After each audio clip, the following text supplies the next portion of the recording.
Welcome everyone, one and all, for joining us today to learn and to discuss a very innovative digital multi-layered mental health model for Pakistan.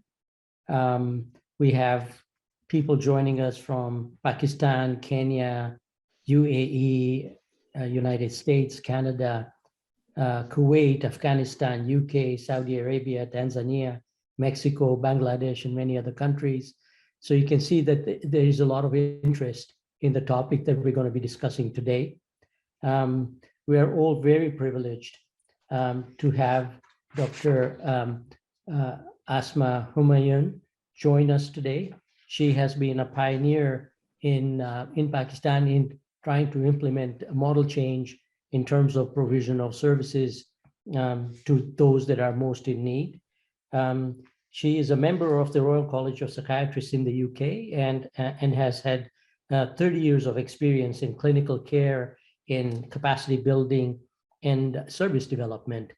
Her work has focused on integrating psychosocial aspects of system change, and we're particularly thrilled with this approach because recently at the Brain and Mind Institute, we had our own internal discussions about how to move the mental health agenda forward, especially in the light of the challenges that we're facing with COVID-19 pandemic. And I'm happy to say that the university at large has come upon and adopted an integrated mental health framework to guide its activities.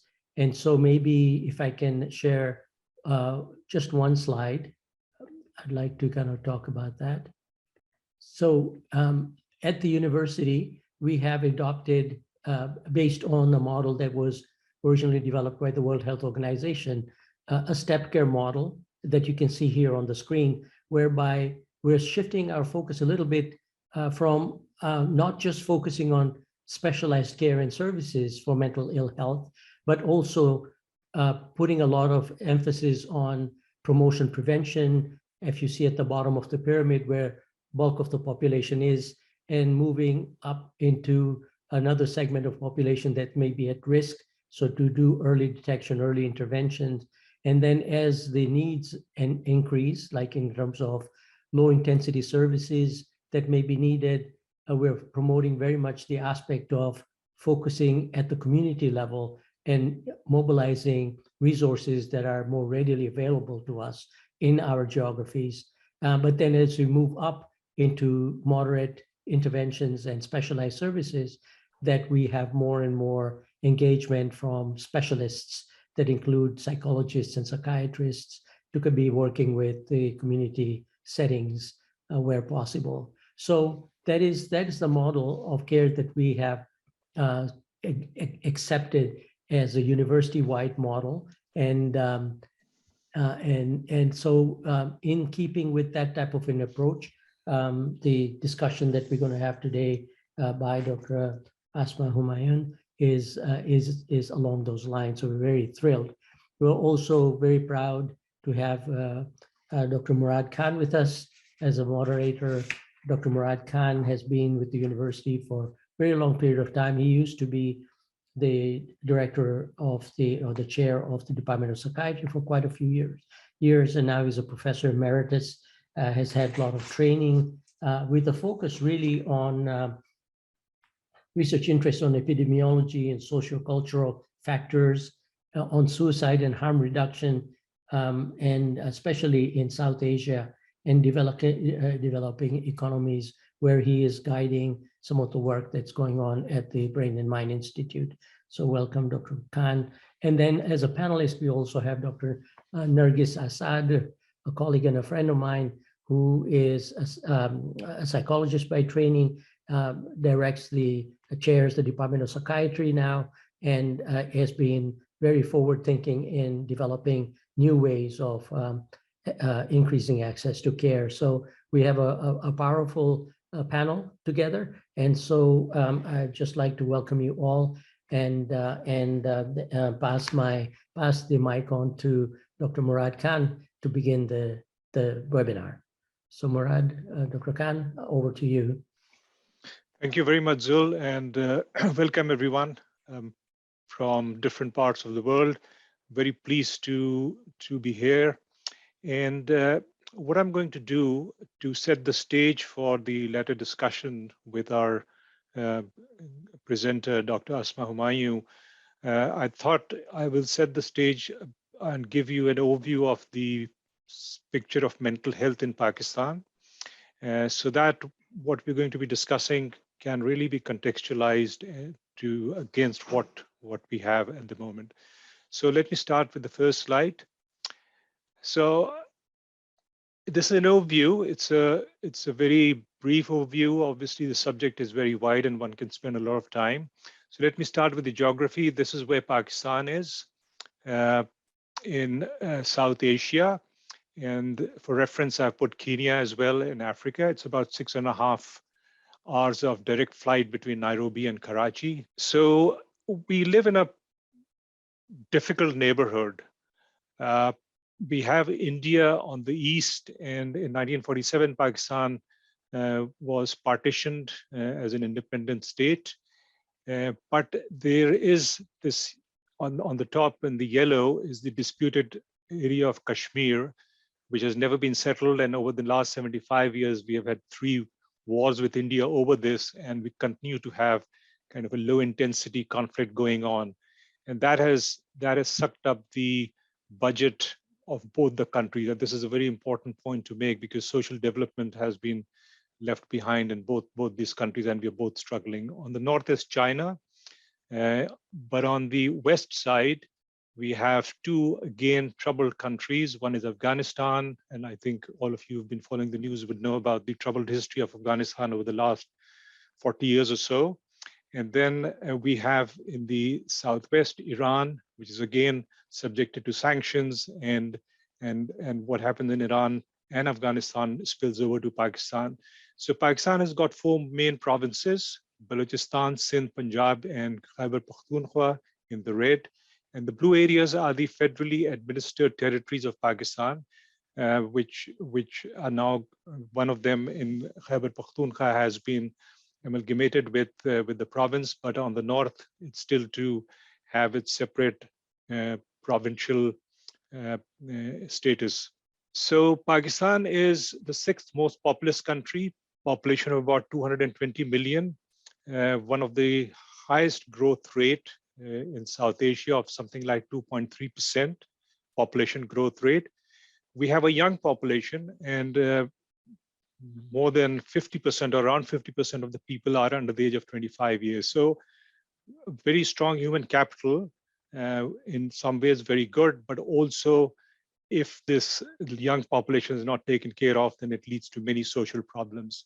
Islam is the predominant religion, and the other important minorities are Hindus, Christians, small number of Sikhs, and a dwindling population of Zoroastrians or Parsis. It is a largely agriculture-based economy. The service and the manufacturing base is smaller and very competitive. One of the things that hamper our social progress is the literacy rate in Pakistan is very low. The official is probably around mid 60s, but I think that also includes people who can only read and write the names. Politically, it has been a bit shaky, and over the last 75 years, about 50% of the time, we have had military governments. As we speak, there is a move again now to unseat the present government, and we will know the result in the next few days or so. Pakistan is also a nuclear power, which may be in some ways good in terms of a deterrent for the country, but in other ways, it does attract a lot of bad publicity as well, and attention from nations who don't want us to have nuclear weapons. So another thing that hampers our progress is we have very high levels of poverty in the country. Of the 220 million, around 50% of the people live under or around the poverty line.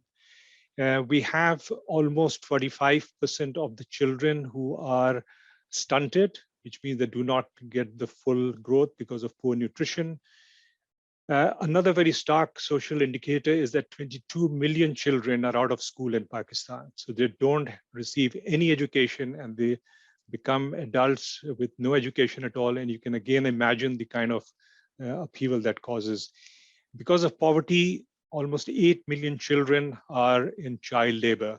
And you can see the photograph of one of them who works in what is called the brick kiln. If you look at the health indicators, overall, the health indicators of Pakistan really make poor reading. Infant child mortality is one of the highest in the world, not just in South Asia, but in the world. Both communicable and non-communicable diseases like hepatitis, TB, or cardiovascular diseases has very high prevalence. Paradoxically, a health budget is less than 1% of the annual budget. We do not have a viable public funded primary healthcare system. And as we know that any good health system, you need a very strong and a viable primary healthcare system. We don't have that. Very recently, the government has introduced health insurance card, but we really need to see if it's going to work and is it going to be sustained in the long term or not. A few years ago, health was devolved to the provinces, the 4 provinces that I showed. So at the federal level, some initiatives are kept, but otherwise all the provinces are responsible for their own health systems. As far as mental health is concerned, we lack a national mental health policies. There have been a number of policies that have been developed in the past, but they never been beyond a paper exercise. We do not have a separate ring-fence budget for mental health, and it is considered that the present health budget for mental health is about 1% of the 1% health budget. But we have huge issues of governance, and whatever little is available is not really utilized in the most optimal way. As far as the regulation is concerned, we had the Lunacy Act of 1912 until about the year 2001, when it was repealed and a mental health ordinance was enacted by the then president of Pakistan. I'm not sure if it has become an act or not, but certainly in about 2010, it was devolved to the provinces. Two of the provinces have passed the Mental Health Act for the provinces, but it has not been implemented. So it still remains largely a paper exercise.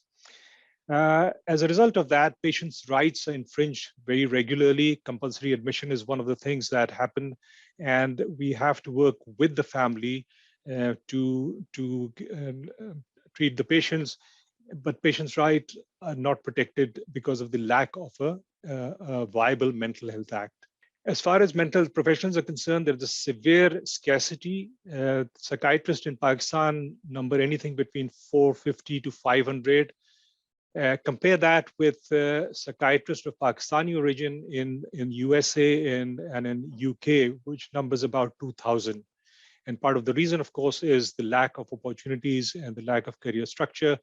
Most of the psychiatrists are based in the urban centers, while about 65% of the population is in the rural areas, who have to either travel very long distances to seek help in the urban centers or are devoid of any help. We don't have subspecialties like child and adolescent psychiatrists. The number only about 4 or 5 in the whole country, where 25 and under 25 is about 50%. That's 100 million people. Old age psychiatrists, trained old age psychiatrists are only 2 to 3. There are no forensic psychiatrists in the country. Psychologists similarly number only about 500 to 600. And you'll be surprised to know that psychological practice is unregulated in Pakistan. So psychologists do not have to get a license, do not have to register with anyone. So it's unregulated.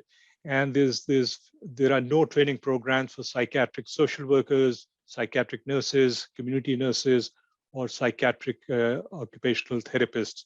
So if there are any, it's through learning and working in institution, but there's no program to train these people. Mental health services are very poorly organized, and they're largely limited to the psychiatry departments of teaching hospitals. Most psychiatrists in Pakistan have to have a private practice to earn their living, but this is non-affordable to the vast majority of the people. It's very expensive. Because we do not have undergraduate psychiatry programs in more than 100 medical schools in Pakistan of psychiatry or behavioral sciences, only a few of them do it. And no medical college in Pakistan except AQU actually examines students in their certifying MBBS exams. Physicians or medical students are very poorly exposed to mental health issues. So physicians in practice are not well trained in mental health issues. Again, we look at the economic burden of mental illness. Ashar Malik and I did a study some years ago using secondary data analysis. This is in 2006. And we looked at both the direct and the indirect cost of mental health care in Pakistan. It came out to be 4.2 billion. Now, 16 years later, you can multiply this figure by at least 2, if not more, with all the inflation and everything goes on. So it is a very, very expensive thing, and someone is footing the bill, either out of pocket expenditure, which is high as high as 90%, or the government. But nevertheless, it is a very huge bill. When you look at the prevalence figures, and I've put estimated because for many things we do not have good national level epidemiological data. Common mental disorders, or CMDs, if you take the conservative figure of 10 to 15%, this is really conservative. More than 10 million people suffer from common mental disorders.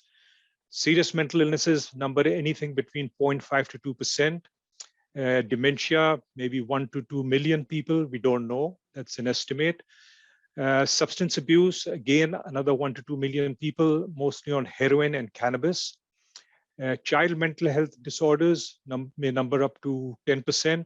And other conditions like psychosomatic disorders or the psychiatric sequelae of other physical illnesses like brain injury or head injury, for example, which causes a lot of behavioral and psychological problems. If you add on to this figure, we really have a major mental health crisis in Pakistan. So the number of studies have been done, but these are small numbers. So these are studies in different parts of the country. The epidemiological studies looking at common mental disorders. And you can see two things. One, the last column, the total, you can see all of them show very high figures. And the other one is the stark difference between men and women. And this is in consort with the studies everywhere else in the world that women suffer from depression and anxiety 2 to 3 times more than men. Next slide, please.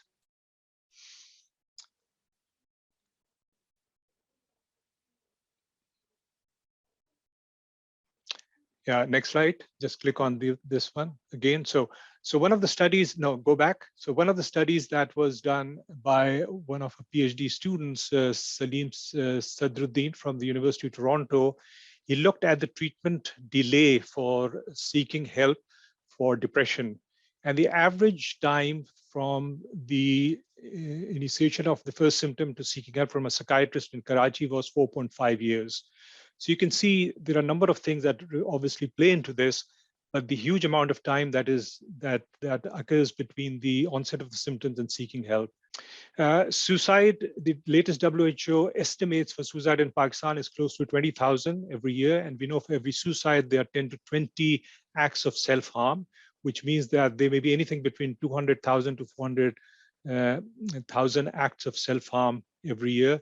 Self-harm till now remains criminalized in Pakistan, though there are moves to decriminalize it.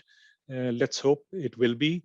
We also know that for every suicide, about 100 people have suicidal ideation. So in any one year, almost 2 million people in Pakistan may be thinking of suicide, which is really the first step on the pathway to actually making an attempt. There are no long-term care beds or nursing homes in Pakistan, except a few in some communities.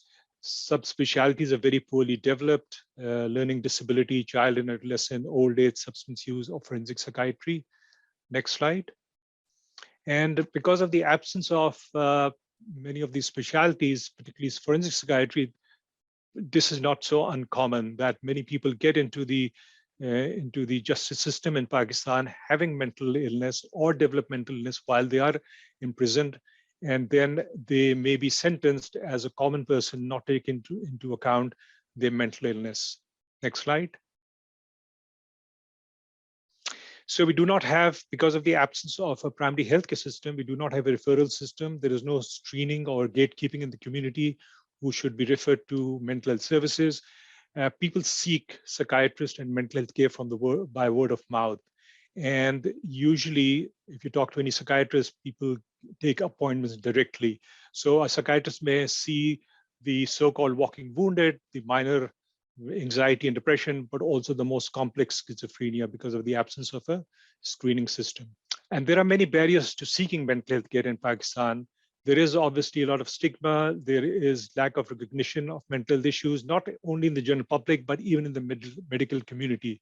There are belief systems that stop people from seeking psychiatric treatment, and they may go to into the informal sector, like the faith healers, for example, religious people, homeopaths and hakims and so on. And there is obviously a fear of medication, that they're addictive. Once you get onto the medication, you can never get off, or you would be forcibly kept into the hospital. And many of this is not unfounded because of the polypharmacy that is unfortunately practiced in Pakistan, and also the kind of treatment that people are subjected to in inpatient care and in many facilities, though not all of them. So largely because of the absence of organized services, most of the practice of psychiatry is ambulatory, that is outpatient. Inpatient beds are limited. And families bear the brunt of psychiatric care in Pakistan. There is no state support for families or for patients. And families, we really have to work very closely with families in the absence of social workers or community psychiatric nurses or other agencies that you will find in well-developed, well-evolved mental health services. So in summary, mental health problem in Pakistan is huge. We have a very high prevalence of mental disorders. There are very few services. They're not well organized. Mental health professionals are few in numbers. And there is a need for resources, for programs, for training, and obviously to develop more robust evidence on which these programs could be based. So I just wanted to give you a background for those of you who are not very familiar with the geography and the territory of Pakistan and the mental health landscape. And we'll move on to our guest speaker for today, Dr. Asma Humayun. And Professor Merali has already given the introduction, so I won't repeat that, except to say that I've worked with Dr. Asma Humayun for a long time, and I'm very aware of not just her work, but the quality of her work. And the program she's going to talk about today, we're going to discuss today, is a very innovative and a very unique one. And let's hope we can take this forward. So I'd like to invite you, Dr. Asma, and perhaps you can start by telling us a little bit about the background of how this program of MHPSS came about, and what do you think is the relevance for this for Pakistan? Thank you. Over to you, Dr. Asma. Thank you, Dr. Murad. Assalamu alaikum to everyone. I am very grateful to Dr. Merali and his team at the Brain and Mind Institute for the work that they're doing in mental health and for giving me an opportunity to share some of the work that I've been doing over the last 2 years. Dr. Murad has made my job really easy because he's given us a detailed context of the environment where we are working and the kind of challenges, the gaps, the barriers that we face. Whilst all that is true, we have huge resources also. And during the last 2 years of work, I found out where the strengths lied and how do we capitalize on the strength of the resource that we have.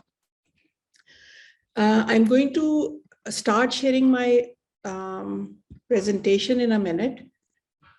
So this opportunity to work with the Ministry of Planning was by design, not default. It took me 2 years to advocate for a case so that we can do this. The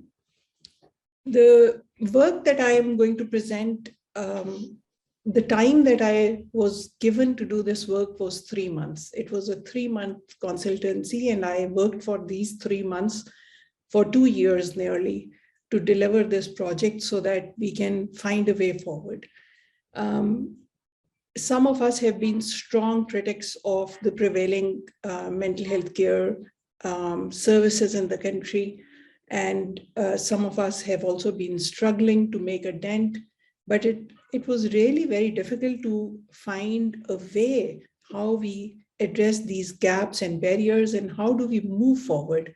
And with the universal health coverage and Pakistan's commitment to universal health coverage, it becomes extremely important to start thinking in terms of public mental health paradigm to see where is it that we can do everything that Dr. Merali and Dr. Murad put together, that if the burden is huge and if the solution lies in early detection and the solution lies in having a trained mental health resource to respond to the needs, then how do we address this issue? So what we did was that this consultancy was created as part of the emergency COVID response. And I was asked to come up with mental health and psychosocial support service in ICT, which is Islamabad. And I used that opportunity to put in my agenda also and said that before we do that, can we just, spend this time and energy on making a plan of how this should be done?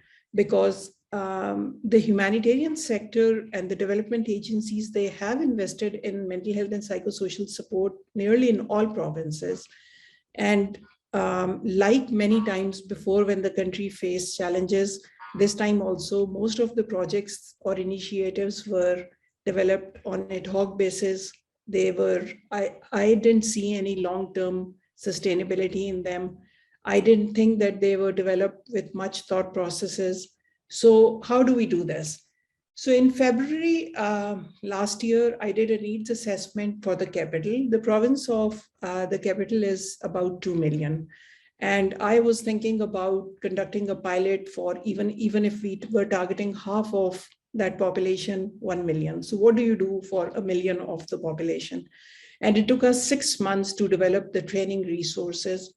Well, it took us 6 months to fine-tune the training resources. The training resources have been developing over the last decade.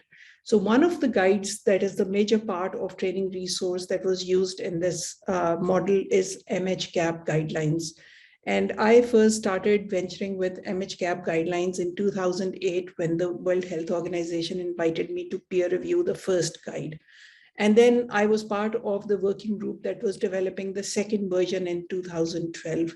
And at that point, after doing that work with the WHO, I decided that unless we implement it in Pakistan and I learned from hands-on experience, we really wouldn't know how to use the MHCAP guidelines further. So since 2011-12, I started doing MHCAP trainings wherever I could with a small team that came together, and I'm very grateful for their support throughout. Dr. Murad has also been an avid supporter for MHCAP guidelines and the work that we have done. So the resources, the second resource that we are going to discuss today was developed and published in 2020. That was one resource which was not there in terms of an evidence-based guidelines, and I could see a gap. So therefore, we worked to develop that resource, got it peer-reviewed and published it in 2020. Much later, after COVID, there have been publications by the WHO on how to address the stress-related conditions in the community.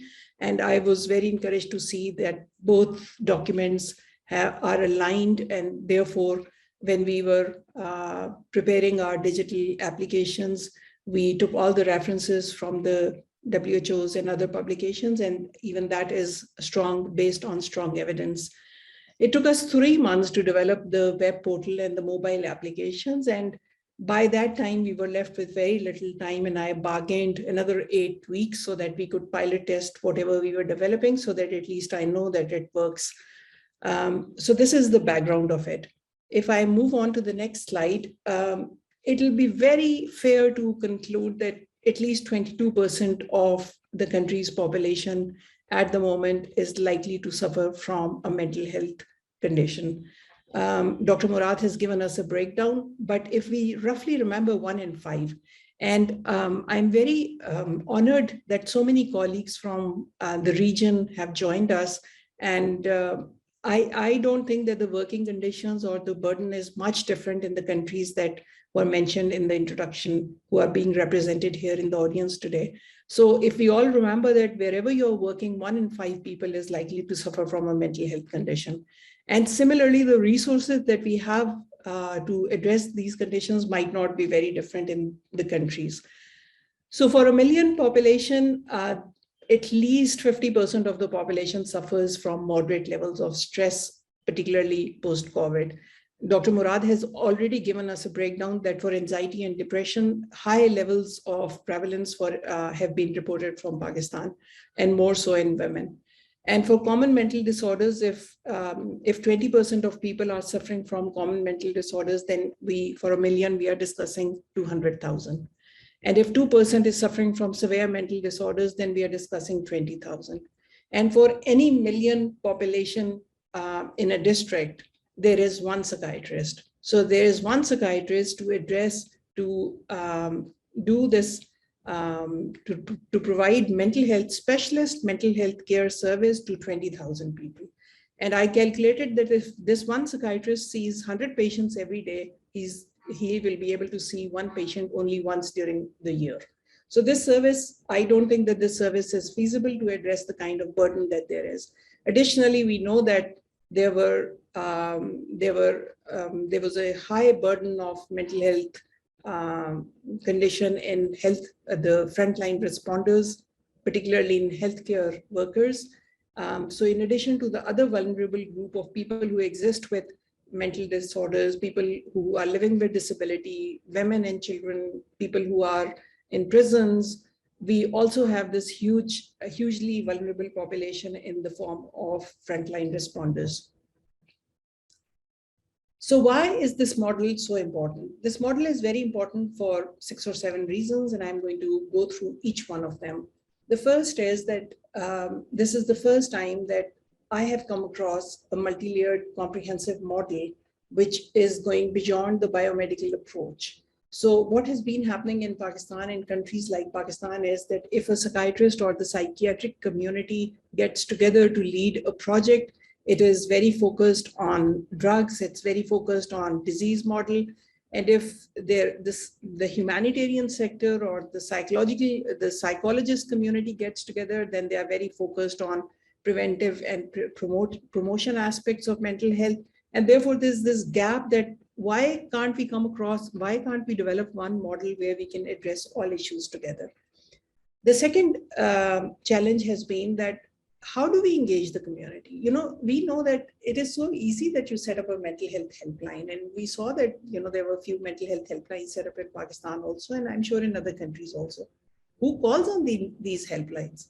Consider all the barriers that we have just discussed that people with mental health problems face. Nobody's going to pick up a phone and talk to a mental health specialist at the other end. So one of the greatest challenges is how do you engage the community? And then, like I said, that there is a complex web of mental health conditions, and we need to come up with a model, not just which is addressing the preventive aspects, not one which is addressing the drug treatments of those living with mental disorders, but one that can respond to all the challenges, including the subsyndromal distress, including the distress that people feel. Dr. Murad mentioned that there are serious governance issues, and whatever we do, I think the primary focus should be that the service that we develop should be rights-based.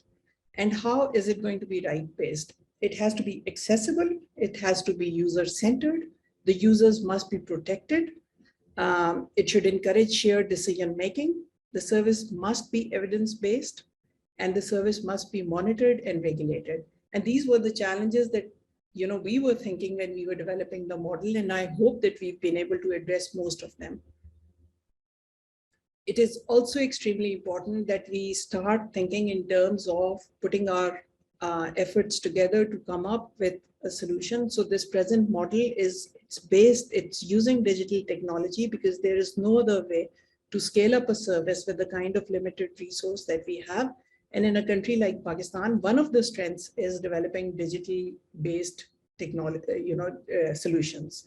It was an eye-opening experience for me of how quickly we could do something like this. In the developed world, what will take years to develop, in Pakistan, it took weeks to develop. and the 3 digital applications in the portal that I'm going to share with you to imagine that all this was developed in 3 months is commendable. It has to be cost effective. And after completing the work that we did, I worked out the cost of sustaining that project. And for $1 million, the figure that I came up was ₹1 per user per month. So this was like very encouraging. Also, we have dearth of resource, but the present conditions, including using technology, it provided an opportunity to pool resources. And nowhere along this work, I felt that we were short on specialist resource. In fact, the specialist resource were in excess and were a major strength in the model. A glaring gap is the data gap. And this is so crippling that unless we start collecting information, consolidating data, we'll not be able to move forward. And this is again where the digital technology and a digital model is so helpful, because you can very easily make sure that all vital information is being collected and is not left up to individuals. And this is exactly what we did. So all the evidence, all the resources that we developed were evidence-based. But in addition, what we did was that the protocols, they were based on best practices, but they had to be contextualized to the local context, to the local cultural needs, and to the local healthcare context. And I have arrived at this conclusion that we will never be able to build the capacity unless we start translating all the resources which are needed into at least Urdu, preferably into regional languages. And this is again something that we tried doing. And I take a lot of privilege in sharing that most of the resources that we developed, they are based on the principles of right-based, and the trainings that we conducted for the team.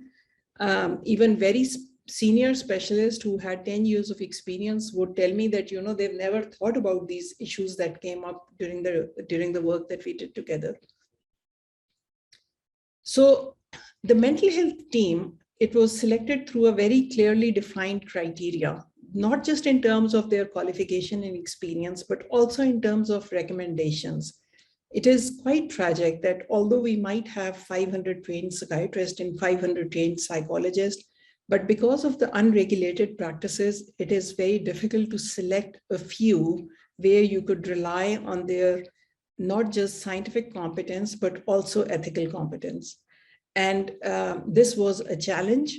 And I think we were able to then get together a team which came highly recommended, both by their trainers or supervisors and by their peers.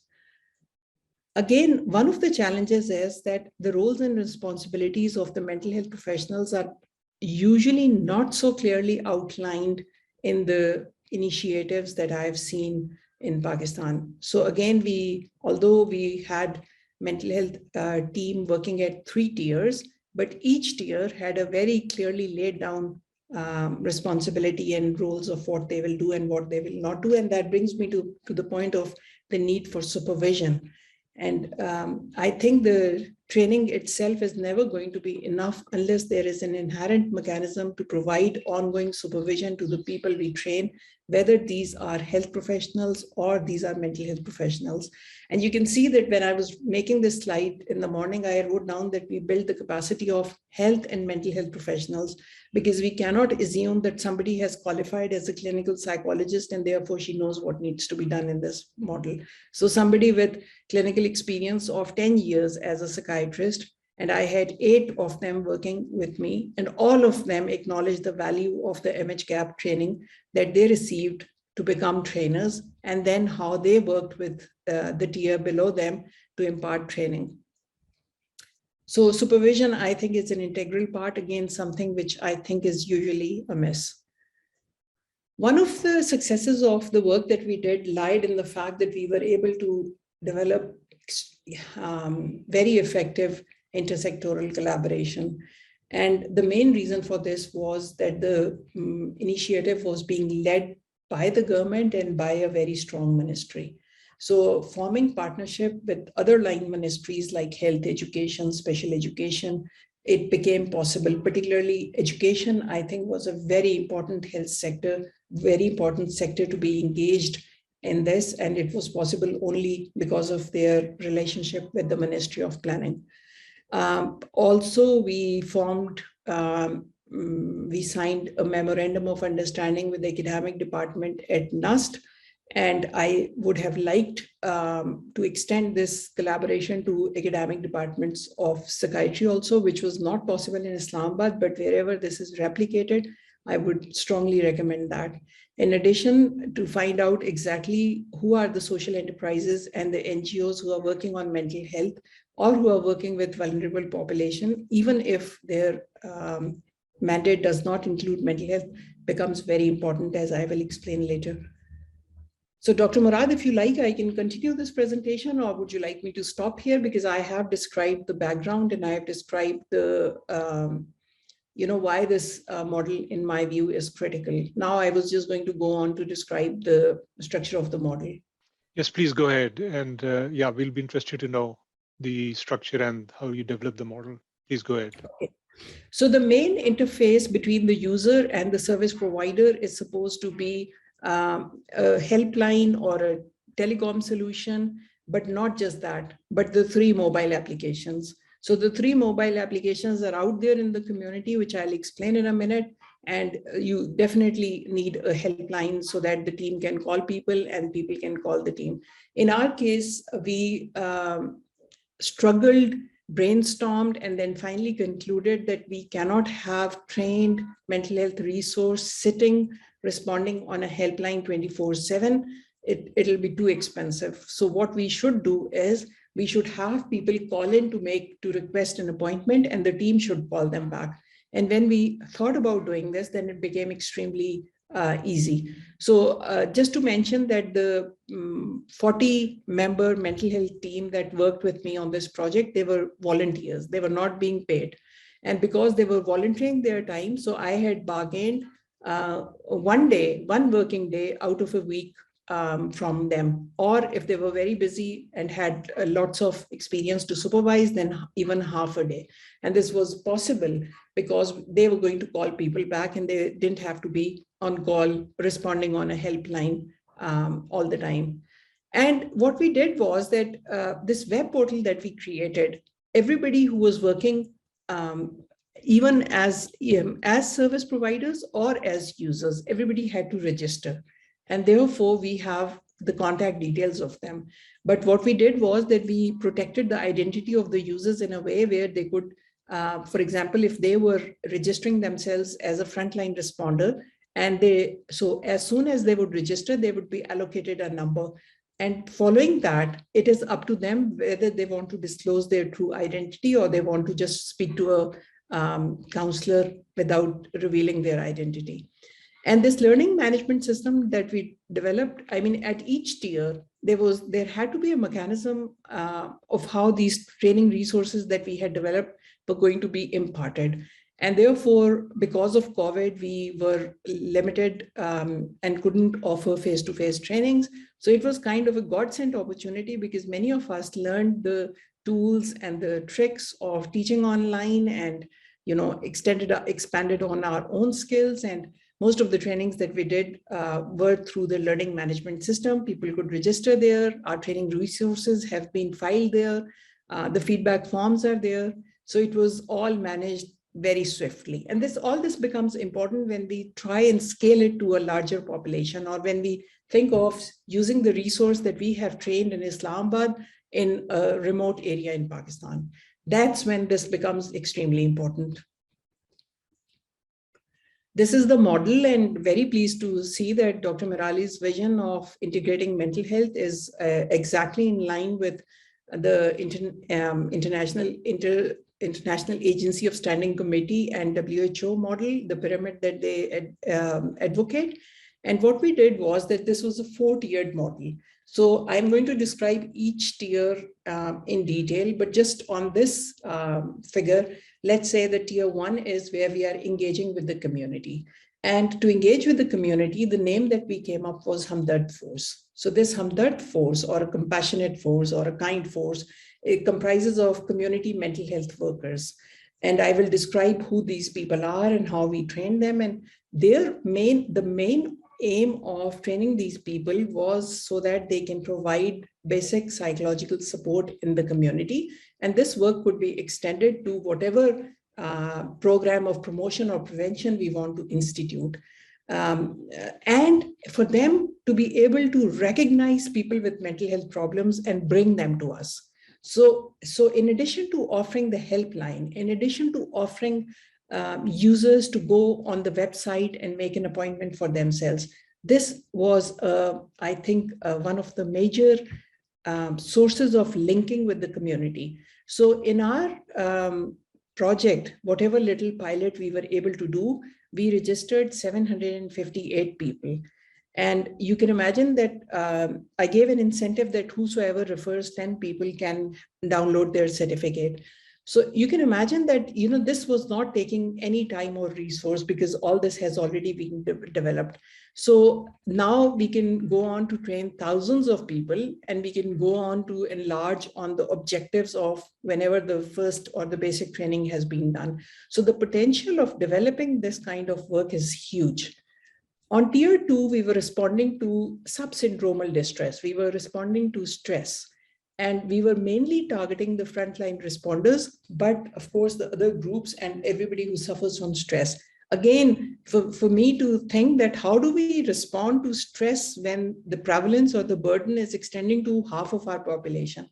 So where do we get all these counselors from? And therefore the solution in the form of mobile application, which I will describe, which is called My Care Plus, and the use of these counselors.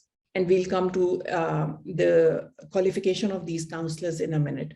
And at tier 3, a very interesting tier, we were training a resource who could respond to the 15 or the 20% of population that suffers from common mental disorders, and at the same time, refer those with severe or more complicated conditions to the specialist, who could then link them to the local specialist services. So this model, in a way, is a parallel public mental health structure. So going back to what Dr. Murad was saying earlier about the fragile infrastructure that we have and that our primary healthcare model is not viable. So if a structure is already struggling, for us to think that we are going to go in and do some magical training and then they'll start picking up mental health cases, I think is a bit far-fetched idea. So digitally, virtually, what we have done is that we've set up a parallel system, and we are going to support each tier. And at the same time, each tier is supervising the work of the tier below them. So the idea of task shifting is that we shift the task, and therefore, instead of doing A, B, and C in the management, we train somebody else to do A, B, and C, and the specialists do further work. But the problem is that the task shifting approach can work only if you have trained and interested and engaged non-mental health professional, non-mental health teams who will pick up the training and supervision. So in our case, in the case of Pakistan, it becomes important that we, instead of focusing on a task shifting approach, we focus on a task sharing approach. The difference between the two, to the best of my knowledge, is that in a task sharing, there is ongoing supervision. So when I, as a mental health professional, I train somebody on MHCAP training, let's say a primary care physician, and I expect this physician to start picking up the cases of depression and start treating depression, then unless I'm very confident about his skill, which might happen after 5 years of work, I need to provide supervision. And if I'm providing supervision, then I'm sharing my task. I'm not shifting my task, but I'm sharing my task. So at tier 1, the 800 people or 758 people that we were able to train, They comprised frontline responders, lady health workers, school teachers mostly, madrasa teachers. We were targeting youth groups, civil society. And the resource that we had was an adapted and contextualized version of psychological first aid. And we also incorporated other international guidelines that came up post-pandemic. And based on this guide, we translated it, we adapted it, we translated it, and then we developed an e-learning course in very easy to understand language and audiovisual aids. And this course has been done by over 200 people, and heartening feedback we got from them. Not just that, but after we developed the course, then they were asked to download a digital application, which I'll explain in a minute, which was really important. And the digital application was important for two reasons. One, of how they are going to refer cases to us, and two, how we are going to provide supervision to them. So before we get to that, this slide is just a reflection of the kind of collaboration that went on for Tier 1. I think the main challenge for Tier 1 or engaging the community is to find these organizations that are working there or where. So one of the challenges is that how do you find out the credibility of a community member when you are training them and when you are empowering them to go and work with people in psychosocial care? How do you know that he does not have a criminal record? And so obviously it's very difficult, but if you have these organizations or agencies on ground where they are relating with communities, then it becomes very easy. So for intersectoral collaboration for engaging the community, I found out was extremely important. This is the test. This is the English image of the English test, and you have a similar one in Urdu. So you can see that people who trained, they belong to, the criteria was that they should have done a high school degree. So we started with FA, FSC kind of educational background, but in the rural areas, we found out that it was very difficult. So we brought it down to metric. So anyone who has done metric, who can easily read and write, didn't find it difficult to do the course, and was really excited to download the app. This is, these images are just to share with you that these trainings, because we organize the training through the Federal Directorate of Education. So, it was done in a very organized manner. The course was supposed to take 90 minutes, but sometimes people did take 2 hours to complete it. And our teams were there to supervise them because not everybody was tech savvy and there were lots of issues. So the 8 weeks of the experiment that we did, it helped us overcome some of the glitches, technical glitches and the glitches in the course, the difficulties that they were coming across, and we were able to do some fine tuning also. But the process has to continue. This is the the mobile application for Hamdard Force. People could use it in English and Urdu. And this is really this one screen. I mean, what do? They take permission, they have to tick that part. And if they click on the I in front, then that explains that, what does it mean? Informed consent in easy language. We explained that what does it mean to take permission? Even this is very basic and not practiced in Pakistan. So what they do is they enter their own name, and instead of reading enter your name, it's enter the name of the user. So this is an old image, therefore you can see this mistake. They enter the age, contact number, briefly describe the problem here. And the problems that we received were mostly in very simple language in Roman Urdu, but people were accurately describing what the problem was. And also these 2 buttons, is this case urgent? Because if this case is not urgent, then we undertook that we'll respond within 3 days. But if somebody said that this case is urgent, then we would try and respond within 24 hours. And I need advice. And of the 30 people who pilot tested the mobile application, I think at least 7 or 8 of them needed advice. They wanted to speak to us. So the team spoke to them, and then the problem was sorted out quite easily. And the application also has all the emergency support numbers. So when you're working with somebody and you see that, there's, maybe a woman who's who's facing domestic violence and needs some legal advice, and you don't know how to go about it. So we added a directory here. Coming to tier 2. Tier 2 is interesting because of my experience of working with humanitarian agencies over the last 1 decade, I found out that there's a huge resource of fresh graduates of then psychology and now clinical psychology who do not have enough skills, but they are very enthusiastic. They have strong grounding. They are coming from formal training programs. Their supervisors are linked with them.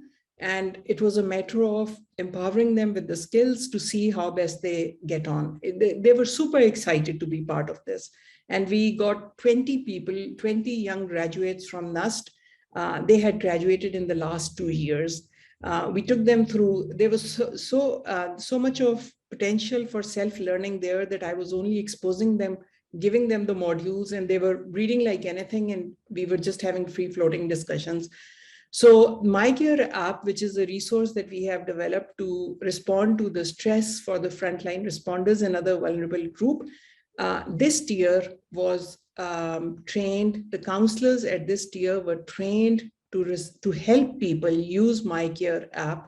And if they felt that either the stress condition was too severe for them to help the user, or they suspected that the user was suffering from a common mental disorder, then they would refer the patient.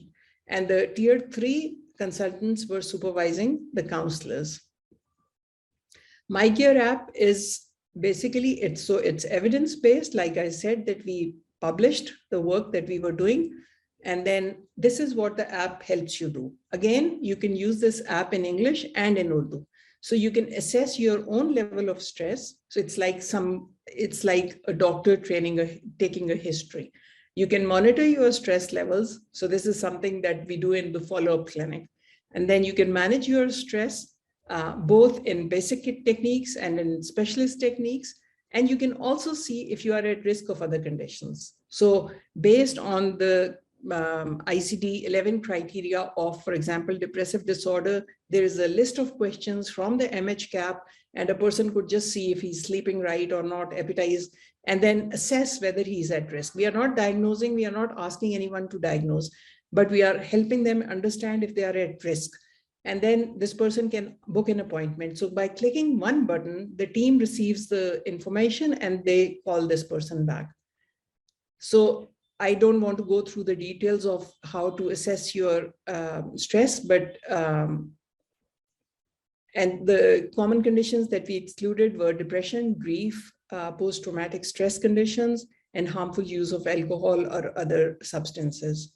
So just to show you this, that what we have done for the first time in Pakistan, what we have done is we have used evidence-based techniques for responding to stress conditions like slow breathing exercise, progressive muscle relaxation, grounding technique, problem-solving technique, sleep hygiene technique, tips for responding to dissociative disorders. And we have made YouTube videos of these techniques, both in English and Urdu.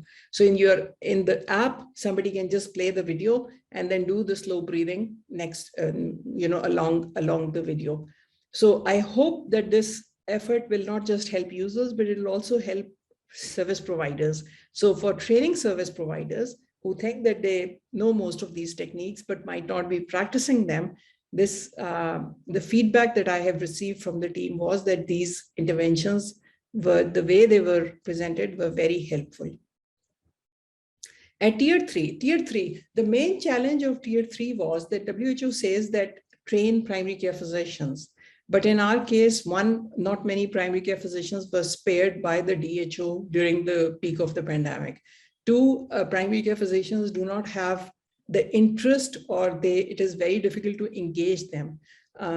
I have come to conclude that the younger primary care physicians might be more suitable to be trained in MHCAP than the older one who are set in their ways and might not want to learn new things. So what we did was that we included clinical psychologists with lesser work experience, or even postgraduate students of psychiatry who had done at least 2 years of training at tier 3. So we had a mixed group: primary care physicians, postgraduate students after 2 years of training, and clinical psychologists who had at least 2 years plus work experience. And it was a fantastic experience to put these three groups together and to, do the MHCAP training with them and to see how the strength of one group will encourage the other group to come forward. And of course, my pride lies with the MHCAP guide that we have been working over so many years. This is just one example of depressive disorder. You can see that following the MHCAP guidelines, the mobile application helps you. So the whole textbook of mental health needs for not just undergraduate level should be part of postgraduate training, should be part of. I've had discussions with the Pakistan Medical Council, and we are hoping that we'll be able to incorporate this in the validation for the validation of certificates for the primary care physicians in due time. I'm also pushing this to become the syllabus at the University of Health Sciences, something for AKU to think about, that this should be the syllabus for undergraduate psychiatry.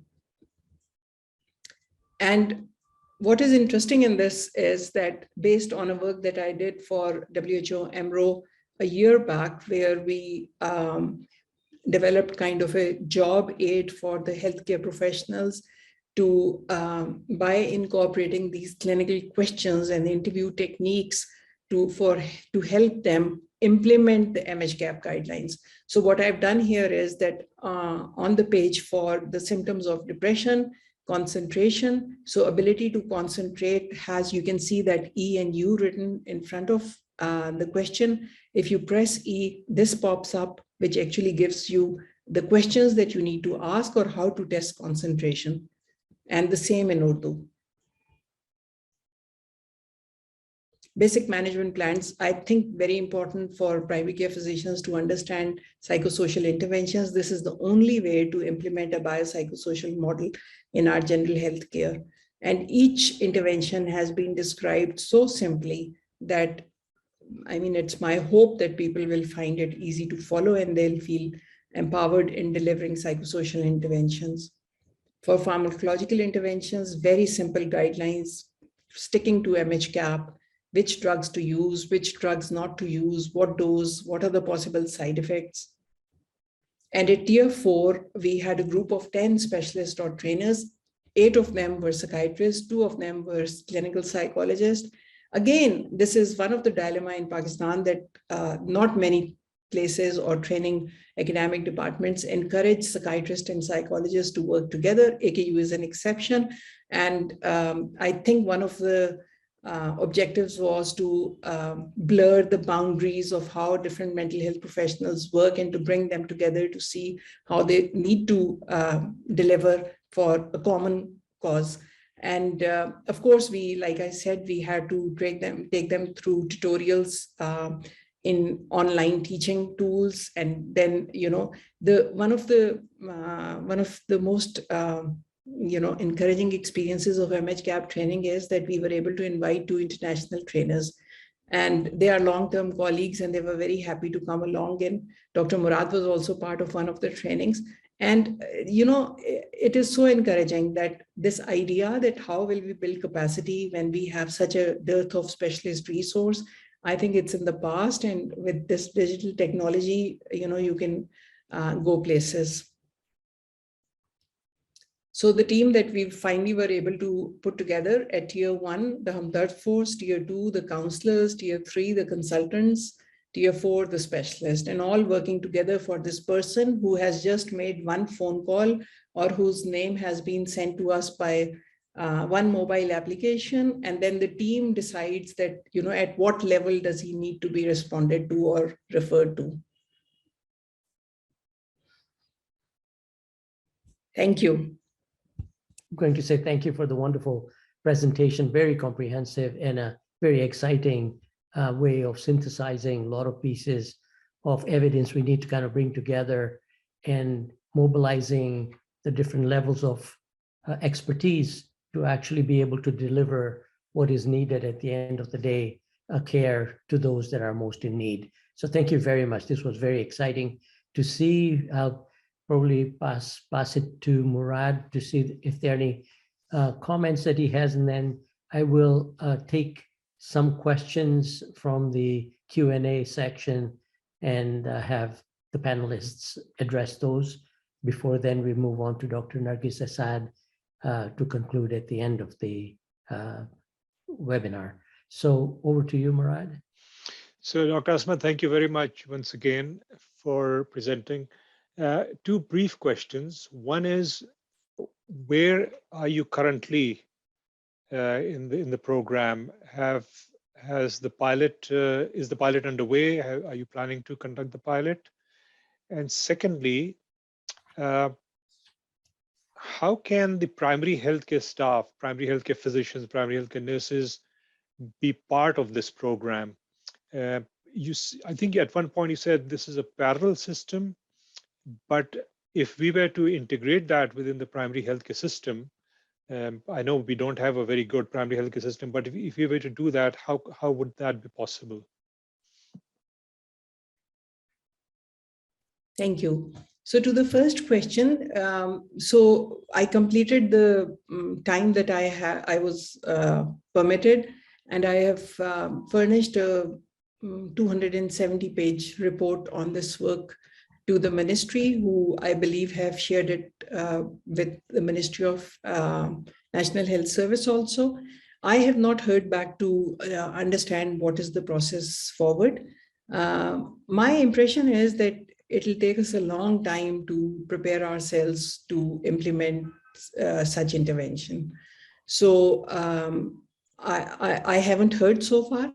What I would ideally like to do at this point is to find out interested partners and see how we can properly implement it. Because we are going to learn lessons. This is by no means a perfect solution. Unless we are able to implement and learn and then develop it further, we'll not be able to, it'll remain a theoretical concept. So really what should happen is interested people who are in whichever province to see whether they can use these resources in Urdu, or do they want them translated into a regional language, and how best to integrate these ideas into the work that they are doing. If in the next 2 years, if each province can do at least one pilot, then I think that by the end of 2 years, we would know enough of how it should go forward. Your second question is about it. So let me just clarify what I said about parallel mental health system. Parallel mental health system in terms of trainers and supervisors for integrating it into primary care healthcare. So for example, if we do a 5-day training to a primary care physician and we don't have this consultant at tier 3 sitting there to supervise, which was exactly the case that happened with us in Bannu when we went to support the IDPs back in 2013-14. So we did the MHCAP training with a lot of enthusiasm, and then there was no follow-up, there was no supervision. For a few months, the primary care physicians were calling the team on their personal numbers to ask, and they were referring patients from Bannu. The same thing happened in Parachinar with us. And for years, the primary care physicians who were interested in Parachinar continued to send patients to the team that was involved in the Parachinar training. So as for the nurses are concerned, so over a period of 10 years, there was one project that I did with ComSets where we selected a basic health unit from each province. So we had 5 or 6 basic health units, and that was our only experience of training nurses, paramedic staffs, lady health workers. And believe me, it was so difficult for myself and the team because, you know, we had to develop our skills and change what we were teaching in a very different way. But we could do it. We could explain to them how to recognize depression. So if there is a trained nurse and the challenge is to train her in MHCAP modules, absolutely, it's doable. The other thing is that for lady health workers or other paramedic staff or other healthcare staff who might not be so skilled, there is a community version of MHCAP also. And that is in a way between the psychological first aid training course and the MHCAP guidelines for primary care physicians. So we could do an interim module also for those who are lesser trained or lesser skilled. Thank you. May I just introduce one of the people that we have on the panel, on the audience today, is Professor Fauzia Robani, who works with the Community Health Sciences and the Brain and Mind Institute. And very interestingly, we have been testing in the area of Badin a use of a mobile app, just like you've been describing, which we call M-Pareshan. And we've been able to include in the app screening questionnaires like PHQ-9s and things like that, GAD-7s, so you can assess the well-being of the individuals at the doorstep, but then also provide evidence-based interventions like you were mentioning. And this is to mobilize the lady health workers to be able to provide those kinds of services. So there's a lot of congruence in terms of what we were trying to do and what you have done very well. And I think at certain point in time, moving forward, it would be worthwhile to compare notes and to see how we might be able to synergize or integrate approaches to make it much more universally accessible. One of the questions that Fauzia has for you and to Dr. Murad is, how can we make mental health gap curriculum to frontline community health workers, which are deployed by the community doorsteps, by the government, whether that would be feasible? So Dr. Murad, may I go first? Yes, please go ahead. So Dr. Merali, the MHCAP guidelines are to train the non-specialists, which are taken to be primary care physicians. I include clinical psychologists in that also, and sometimes psychiatric nurses who are properly or formally trained can also be included. I would suggest that MHCAP, the guidelines that we are discussing, are probably too complicated for community workers. For community workers, there is another version of MHCAP for the community workers. So I think if the idea is to train community workers in MHCAP, so instead of just giving them the basic list of symptoms that they can recognize and refer the patient, if we are asking them to do something in detail, for example, if we are asking them to assess psychosis, then they should be trained in the community version of MHCAP. I have not adapted that to Pakistan, but it should not be too difficult. Thank you. I think we have Fauzia online able to speak right now. So Fauzia, go ahead. Thank you, Professor Zul, for giving me the opportunity and talking about the M-Pareshan project, and what a pleasant seminar this has been, and good to know you, Dr. Humayun. So Dr. Humayun, you are absolutely right. What we are testing as a pilot in Badin is not yet making the community health workers recognize symptoms of anxiety and depression, but doing a prevalence survey through our trained data collectors using these instruments that Zul talked about, but then training them in lay counseling. So they are being given the community version, further translated, further adapted, community version of the MHCAP, further translated, adapted in the local language in Sindhi. And this training is, as I speak, going on right now in the LHW program office. The education psychosocial component-based counseling is the version that we have developed for the LHWs to deliver at the doorstep in the presence of their lady health supervisors. So let's hope that the pilot runs well.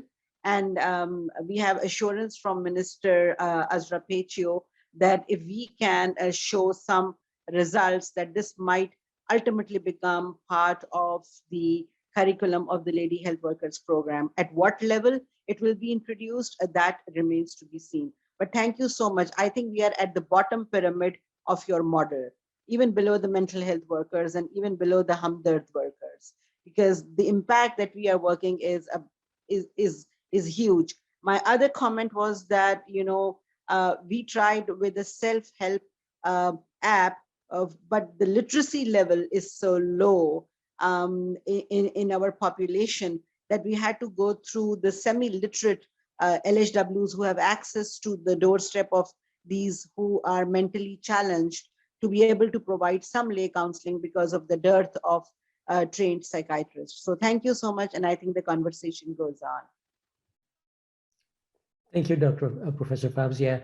There's a couple of other related questions. One is, how do we see the way ahead for this project? And we have online Dr. Manasi Kumar, who is also an implementation senior scientist at the Brain and Mind Institute. And she asks, how do you see sustainability of the model you have presented today? What plans are put in place to mitigate the barriers? So thank you for that question. Extremely important. To the best of my knowledge, we do not have a plan forward. And this might not sound encouraging, but this is the ground reality. We need to find a way forward. And for that, we need very serious, thoughtful, like-minded implementing partners. This is really important. And it might not be too difficult to engage the government at some point, but to wait for them to initiate this pilot in any province, I think we would lose time. Mm-hmm. I think you're absolutely right. And I think that at the Aga Khan University, and I'll have Dr. Nargis Asad comment on that as well, but from the Brain and Mind Institute perspective, I'd say that we would be very keen on partnering with you to figuring out how we can maybe take the next step forward, because I think in general principles, we're very much aligned in what we want to try and achieve. We all recognize the challenges about the dearth of experts that we have amongst us, and we need to use those experts in the best possible way so that we get the maximum bang for the buck, as they say. But how do we have this tiered system working much smoothly, and come up with a model that would be adopted across all of Pakistan rather than specific provinces? I think that would be a huge achievement if we were to be able to do so. And there are organizations such as Taskin, who kind of looks at the community-based interventions, and a lot of partners and alliances. At one point in time, maybe it would be very useful to bring our forces all together and have a dialogue, maybe spend a day together to see how do we really calculatedly take the next step forward, just to make sure that all the efforts that you've put in there and all the efforts that people like Fawzia Rabbani are putting in there to kind of implement a model or models becomes much more sustainable and attain the traction that we need. So thank you. Nargis, do you have comments along those lines? Thank you so much, Zul. Thank you so much, Dr. Murad and Dr. Asma Humayun. It's such a pleasure to see you and listen to you after a long time. And to Dr. Murad, we keep in touch, but you see, like with you, it's been a long time. So I think, see, what we've understood and we know that, you see, we are a vulnerable nation. And I think we, you see, unfortunately, we meet all the checklists of adverse socioeconomic determinants of health. So whether, you see, we speak of the precarious geopolitical situation that Pakistan is situated in, to, you see, health conditions, to community living, to, you know, accessibility, services, basic rights of education, basic rights of day-to-day living. I think the huge population lacks all of that. And see, like, and then you see what we see, what we know of the figures of, you see, 20%, 30% common mental disorders. These are, you see, to me as a psychologist, I feel this is just a tip of the iceberg. And because, you see, what we know qualitatively, when, you know, patients walk to us in our clinics, the huge burden of socio-cultural factors that people live in, the, you know, family lives and complications and you see like day-to-day stressors, I think that is huge, which impacts so much. And then you see who can revert to us, because health is all out of pocket, as you heard from Dr. Murad and Dr. Asma Humayun, that it's all out of pocket. And so people who reach us for their problems of life and for their adjustment problems and for their low mood states, this is very few. You see, these are just a handful of people who are able to afford our services. There's a huge majority who is left unmet. The needs are unmet. And the Sehat card or the health card that you heard Dr. Murad introduced, the concept, the newly introduced insurance system by the Prime Minister. As far as I know, and my understanding is, it does not cover mental health. It covers surgical and chronic physical problems, but surely not disability or mental health issues. So there, you can see what how mental health is prioritized. So having said this, the vulnerabilities and the low socioeconomic determinants that we all live in, there's also a very huge disparity across populations. So rich are really rich and poor are real poor. And then that leads to another set of problems: corruption in the society, criminal activities. And then all of us, I think Dr. Murad at one time used to call me a veteran. I've been, subjected to, snatching on Karachi roads about 5, 10, 6, 7 times. And then that has a huge mental health burden. It's fear, anxiety of so many kinds that all of us live in particular, some cities are really vulnerable. So I think, so there are vulnerabilities of all kinds that we live in. And obviously, affordability, accessibility, service provision, that basic rights, all of that is at the forefront. But I think, what Dr. Asma shared, to transition from that state of vulnerability to an opportunity, all you need is dedication. All you need is really, your commitment to what you want to do. And to, take forward what you said, Zul. I think, we are very happy no matter how small we are, as a department, but in whatever, in our own small and humble way, what we can contribute to take this work forward, we would be very happy. And I'm sure Dr. Murad would be very happy, and Dr. Asma would be happy to mentor us in that regard. And Zul, you would be happy to partner with us.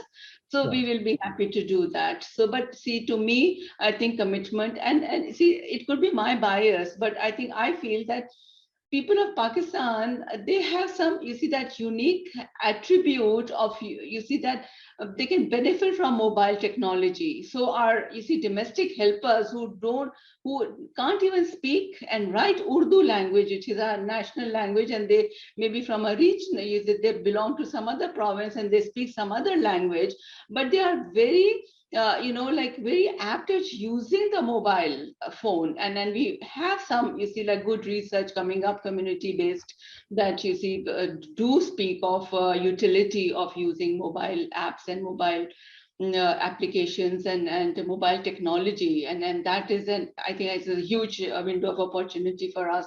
We could use it and take this forward. So thank you very much, all of you. Thank you, Dr. Thank you, Dr. Asad, for your reflections and your support. And I think that, it'll be good to look forward to kind of working together, all of us, on this front.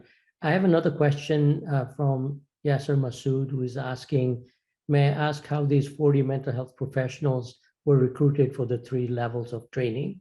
Was it snowballing or some competitive process to have selected them? So the 3 levels of the team at the 3 levels, we laid down a criteria. The criteria included their educational qualification, it included their experience, and it included recommendations from their supervisors or trainers and their peers. Some of the recommendations I checked personally also. So with the postgraduate students from NUST, it became really easy. That's why I'm encouraging collaboration with academic departments. Sometimes with the primary care physicians, there is a limitation because you do not get to choose who's available for training. But I wish that we could go through a selection criteria there also, because personal attributes, interest, professional qualifications, all this matters hugely. I still remember doing MHCAP training in a remote area in the north of Pakistan once, and of a room where there were 28 primary care physicians, there was one doctor who seemed to know more about mental health conditions than everybody else. And I asked him that, you seem to know a lot about mental health conditions. What is your background? And he said, I did my MBBS from Cuba. So for me, that doctor became #1 candidate for MHCAP training in that group. So I hope I've answered the question. Thank you. Thank you. We have a question from Cyprian, who is actually a health economist with the Brain and Mind Institute. And he says that given the human resource gap in Pakistan, is there any strategy to beef up health workforce? Yes, building their capacity. And I think the human resource in mental health care, yes, there is a dearth, but I think they are not being utilized properly also. So building the capacity of mental health professionals, and then for them to build the capacity of healthcare professionals is the way forward for integrating. And the other parallel question he has is that whether we have some idea of the costs of training individuals, including physicians, as compared to other sister countries, like what are the comparative cost structures across countries, if anybody might have an idea on that front? So, I mean, we can calculate in a particular context, but from my own experience, where I have been working as a trainer for WHO for some countries in the region, the cost that WHO invests in their training, that cost is far more than what it'll be in Pakistan. So I think the cost is much lesser. What is extremely important is for us to handpick these trainers, the potential trainers, invest in their training, if possible, advise them, set up a career path for them. Not all psychiatrists need to invest 8 or 10 hours every day of their work in private care. So people who will become trainers for MHCAP must be recognized, must be valued, because they are building the capacity. One of the experiences of working in a district in Pakistan was that, so I'm going to compare 2 districts, one where there was a department of psychiatry and one where there was no department of psychiatry. One where there was a department of psychiatry and a psychiatrist who had become a professor by that time, there was a lot of monopoly, and it was very difficult for him to let go of the work that he does. So he actually became, in a way, unhelpful in continuing the supervision, because he felt insecure that work that he does will be going to other people. In contrast, the district where there was no psychiatrist, the primary care physicians were more interested. They had never ever heard of the name benzodiazepines, and the drug Lexotanil, which is a trademark for bromazepam, was being used indiscreetly. The self-harm rate was so high. Every day the hospital was receiving 1 young patient presenting with self-harm. Every month in the register that I saw, there were at least 30 suicide cases in the district. This was the state of affairs. No psychiatrist, all primary care physicians knew that they had to learn the tricks of dealing with mental health problems. There's another question that says, a comment by Dr. Hayat Ali. He says, I think that the government won't do anything. Let's just try and get the funds for pilot projects in 4 provinces. So that it is kind of encouraging us to get our act together and mobilize. rather than wait for the government to start doing it. Murad, did you have any comments or any questions that are coming to your mind? So, Zul, we've talked a lot about the high rates of mental health problems and suicide in the northern areas of Pakistan, particularly suicide in young females in the northern area. It makes the news every now and again. And there's obviously partly it is the geography and the landscape of the place, but also the low accessibility. And we're talking about how we can wait for the government, and it may take years for the government to warm up to the idea and then roll this program. But for a place like the northern areas of Pakistan, Gilgit, Chitral, Hunza, I really see a huge potential of trying this out, as it could serve both as a pilot, but also could serve as a mental health service model for that area. And so we need to have a discussion around that to see how we can utilize this program for the northern areas. Absolutely. That's an excellent point. And so I think that'll be the point of discussion when we then have a further discussion around the table. So with that, I think we're out of time, and for respect of time for my panelists, our panelists, as well as the audience, I think we'll bring the webinar to a close. I'm open to any final comments before we say goodbye to our esteemed Asma Humayun for a phenomenal presentation today, and triggered a lot of discussion and excitement, and hopefully joint projects together for the future.